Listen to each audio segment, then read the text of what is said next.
Welcome back dear parents. NCERT summary में आप सभी का स्वागत है। Today we are going to cover chapter 6 of class 6 geography, जिसका नाम है major land forms of the अर्थ।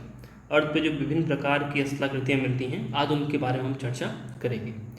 देखिए, जो हमारा अर्थ है इस पे आपको बहुत ही ज़्यादा प्रकार की अलग अलग लैंड फॉर्म्स या फिर स्थलाकृतियाँ मिलेंगी।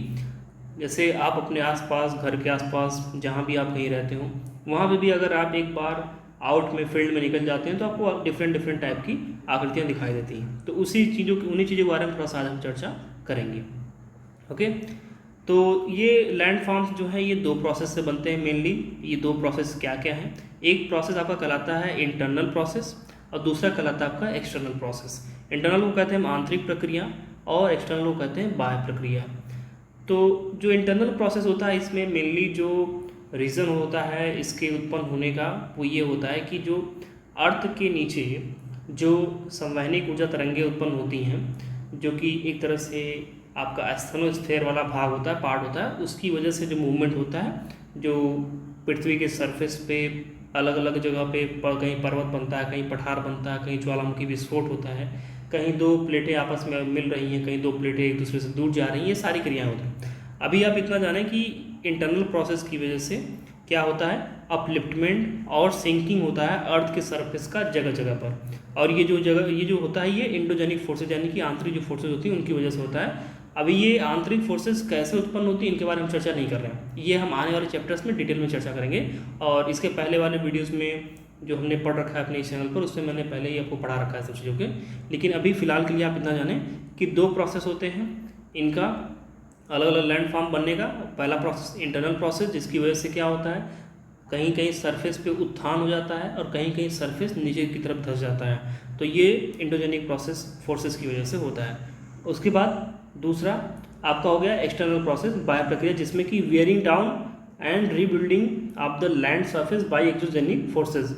आपका जो सरफेस है लैंड का, जो उसको क्या करते हैं, वेयरिंग डाउन, मतलब तोड़ते फोड़ते हैं उसको और फिर से बनाते हैं। एक जगह से तोड़ेंगे फोड़ेंगे और उसको दूसरी जगह पर ले जाकर निक्षेप कर देंगे, डिपॉजिट कर देंगे और एक अलग प्रकार की आकृति बनाते हैं। तो एक प्रकार से दोनों ही प्रोसेस मिल करके अलग अलग डिफरेंट लैंड फॉर्म्स को क्रिएट करते हैं। तो दोनों का ही यहाँ पे बहुत ही अहम योगदान होता है। ओके, इरोजन क्या होता है? इरोजन के बारे में आप थोड़ा बहुत जानते होंगे। देखिए, इरोजन वो है wearing away of the earth surface by running water, ice and wind. जो सरफेस है अर्थ का उसको तोड़ फोड़ करके किसके द्वारा तोड़ा फोड़ा जाएगा?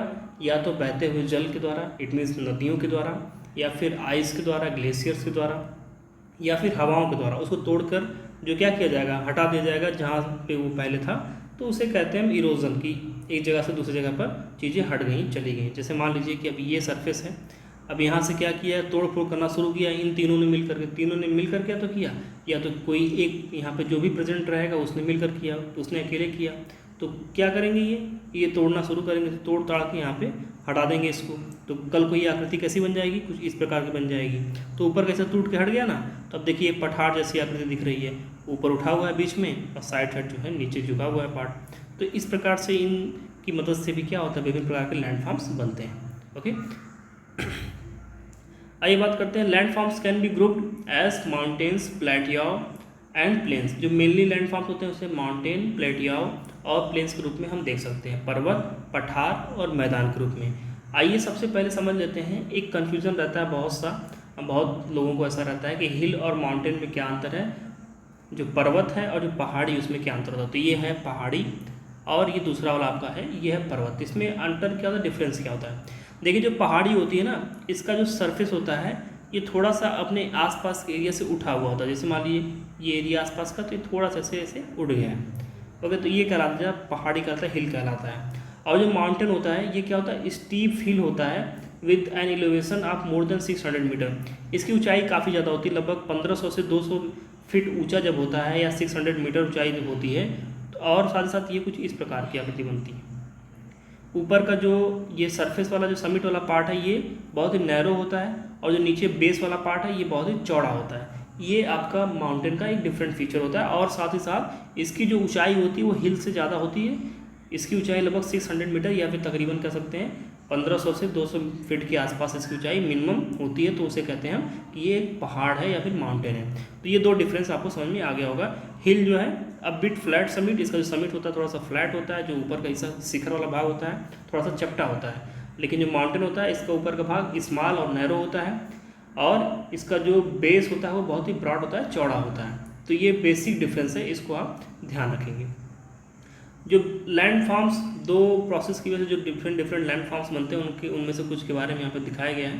देखिए माउंटेन रेंज हो गया, यहाँ पे बेसिन हो गया माउंटेन के नीचे, ये प्लेन वाला हिस्सा है, ये प्लेटियाओ है, ये माउंटेन है, ये लेक है, ट्रिब्यूटरीज है, इसी प्रकार से डेल्टा है, माउथ ऑफ रिवर है, डिस्ट्रीब्यूटरीज है, पेनिनसुला है, इस्थमस के बारे में हमने पिछले वाले लेक्चर में पढ़ा है, और कोस्ट है, स्ट्रेट है। तो इन सबको हमने देखा है कुछ न कुछ चीज़ों को, और आज कुछ चीज़ों को हम देखेंगे जिसमें मेनली हम बात करेंगे माउंटेन्स, प्लेटियो और प्लेन्स। ओके, इस्थमस, स्ट्रेट, इसके बारे में हमने पिछले चैप्टर में ही कवर कर लिया है।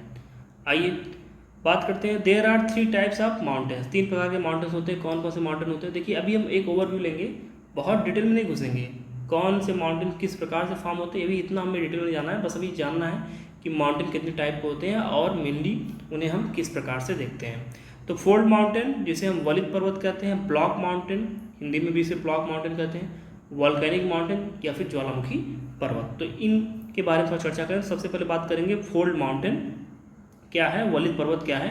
तो सबसे पहले आप जानते रहें कि जो ये फोल्ड माउंटेन होता है ये अर्थ के अंदर से जो फोर्सेज होती हैं उनकी वजह से बनता है। और होता क्या है कि ये जो अर्थ का सरफेस, मान लीजिए अर्थ का ये सरफेस है, तो अर्थ के सरफेस में जब ये नीचे से फोर्सेज लगती हैं तो प्लेटें मूव करती हैं। प्लेट मूव करने की वजह से क्या होता है, 2 प्लेटें आपस में टकराती हैं और एक दूसरे के ऊपर चढ़ जाती हैं। तो इस प्रकार की जब आकृति बनती है तो इसे हम कहते हैं फोल्ड माउंटेन कहते हैं। जब इस प्रकार से स्थल का भाग ऊपर उठ जाता है तो उसे फोल्ड माउंटेन कहते हैं। जैसा कि आप ये चित्र यहाँ पे देख पा रहे होंगे, ये हमने फोल्ड माउंटेन का चित्र यहाँ पे NCERT से लिया हुआ है। तो ये आपको देखिए क्रस्ट वाला भाग है पूरा, ये ऊपर का हिस्सा, ये जितने भी दिख रहे हैं आपको ये सारे क्रस्ट के भाग हैं, और ये फोल्ड माउंटेन आपका एक आकृति बनता हुआ दिखाई दे रहा है। ओके, तो ये हमारा हो गया फोल्ड माउंटेन। ओके, कुछ एग्जांपल्स देख लेते हैं, जैसे कुछ नए फोल्ड माउंटेन कौन कौन से हैं, पुराने फोल्ड माउंटेन्स के एग्जांपल कौन कौन से हैं। तो हिमालयाज, जो हिमालयन रेंज है वो नया फोल्ड माउंटेन है, न्यू फोल्ड माउंटेन्स है। The Alps, the Andes and Rockies, ये सब क्या है, न्यू फोल्ड माउंटेन्स हैं, नए वलित पर्वत हैं, नवीन वलित पर्वत हैं। ओल्ड फोल्ड माउंटेन्स की बात करें तो Aravallis one of the oldest है। यूराल जो कि यूरोप और एशिया को अलग करता है। अपलेशियन जो कि नॉर्थ अमेरिका का एक पार्ट है, ये भी क्या है, ओल्ड माउंटेन है, ओल्ड फोल्ड माउंटेन है। ओके, हाँ एक चीज़ और, एक बहुत ही इंटरेस्टिंग फैक्ट है, आप सभी जानते हैं कि जो विश्व का सबसे ऊंचा पर्वत है, पर्वत शिखर है, वो है माउंट एवरेस्ट, जिसकी ऊंचाई 8848 मीटर्स है। लेकिन अगर मैं आपसे कहूँ कि इससे भी ऊंचा पर्वत है जो कि हम देखते नहीं, जो हमें दिखाई नहीं देता है, तो आप कहेंगे ऐसा हो नहीं सकता, लेकिन ऐसा है। माउना किया हवाई में स्थित एक पर्वत है जो कि पैसिफिक ओशियन के अंदर है, जो पैसिफिक जो प्रशांत महासागर है उसके अंदर स्थित ये पर्वत है, और इसकी हाइट जो है 10,205 मीटर है, 10,205 मीटर। सोचिए ये लगभग मोर देन 1.5 किलोमीटर लॉन्ग है, हाई है, किससे, माउंट एवरेस्ट से। तो कितना ऊंचा है, इससे हम अंदाज़ा लगा सकते हैं कि जो पैसिफिक ओशियन है वो कितना गहरा है। तो कितना इंटरेस्टिंग फैक्ट है ये, बहुत ही शानदार। अब बात करते हैं ब्लॉक माउंटेन्स क्या होते हैं। तो ब्लॉक माउंटेन्स देखिए ये क्रिएट किए जाते हैं when the large area are broken and displaced vertically. तो मान लीजिए एक कोई बड़ा सा एरिया है, ये क्या तो यहाँ से टूट जाता है और ये ऊपर की तरफ वर्टिकली ऊपर की तरफ क्या हो जाता है, डिस्प्लेस हो जाता है। तो इस प्रकार की जब आकृति बनेगी तो उसे हम कहेंगे ये है एक ब्लॉक माउंटेन। अब इसमें जो uplifted blocks are termed as horst, जो उठे हुए हिस्से होते हैं उस एरिया के उसे हॉस्ट बोलते हैं, और जो नीचे वाले हिस्से होते हैं उसे ग्रेबन बोलते हैं। इसको आप चित्र के माध्यम से ज़्यादा बेहतर तरीके से समझ पाएंगे। उससे पहले आप इसके 2 एग्जाम्पल देख लीजिए। The Rhine valley and the vastest mountain of the Europe is the examples of the block mountain. और आइए सबसे पहले समझ लेते हैं इसका चित्र के माध्यम से हमें ज़्यादा बेहतर तरीके से ये समझ में आएगा। ये देखिए चित्र, पहले क्या था कि ये बिल्कुल ये फ्लैट वाला सरफेस था, लेकिन अभी क्या हुआ कि यहाँ पे देखिए चीज़ें उड़ गई हैं, तो इसे हम हॉस्ट बोलते हैं, उठा वाला हिस्सा, और जो नीचे वाला हिस्सा उसे हम बोलते हैं ग्रेबन। ओके, हॉस्ट एंड ग्रेबन, इसे आप ध्यान रखेंगे।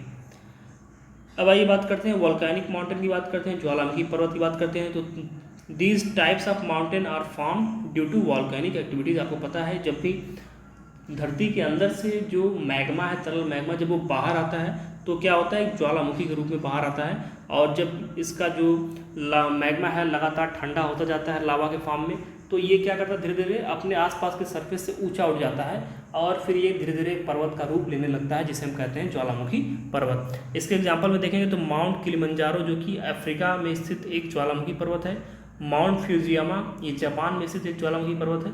ये कुछ इसके एग्जाम्पल्स में हम देख पा रहे हैं।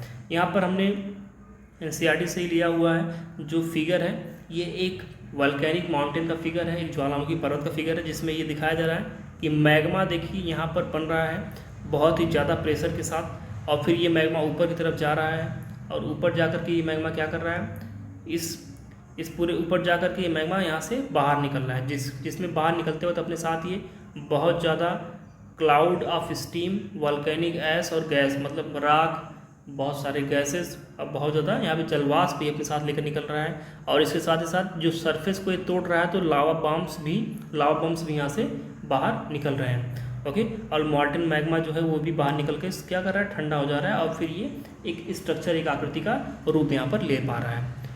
ओके, इंपॉर्टेंस ऑफ माउंटेन्स क्या है, माउंटेन्स आखिर हमारे लिए क्यों इंपॉर्टेंट है, इनके बारे में भी कुछ बातों को देख लेते हैं।